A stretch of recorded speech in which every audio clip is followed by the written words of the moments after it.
సృష్టికర్త యొక్క నివాసము పరలోకంలో ఉన్నది. అదే మన హిందూ పురాణాల్లో చెప్పబడ్డట్టు మోక్షము. ఆ మోక్షాన్ని చేరుకోవాలంటే ప్రతి ఒక్కరు కూడా ఈనాడు అందరూ పాపము చేసి ఉన్నారు. ఆ పాపము పోవాలి అంటే ఒక రక్తము పరిశుద్ధమైన దేవునిపై ఉండాలి. ఆ పరిశుద్ధమైన రక్తము చిందించడానికి 2023 సంవత్సరాల క్రితం యేసుక్రీస్తు ప్రభుల వారి భూమి మీదకి వచ్చి యాగము చేశాడు.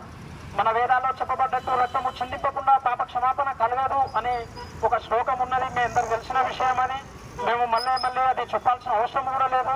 ఆ రక్తాన్ని చిందించిన దేవుడు ఎవరైనా ఈ యొక్క లోక చరిత్రలో ఉన్నాడు అంటే అది కేవలం యేసు ప్రభు వారు మాత్రమే. కాబట్టి మీరందరూ కూడా ప్రభు యేసుక్రీస్తుని అందరూ నమ్ముకోవాల్సిందిగా కోరుచూ ఉన్నాము. ఆ యొక్క సృష్టికర్తను మనం అన్వేషించినప్పుడు మన యొక్క జీవితములకు సార్థకత ఏర్పడుతుంది. కాబట్టి ప్రభువును యేసుక్రీస్తు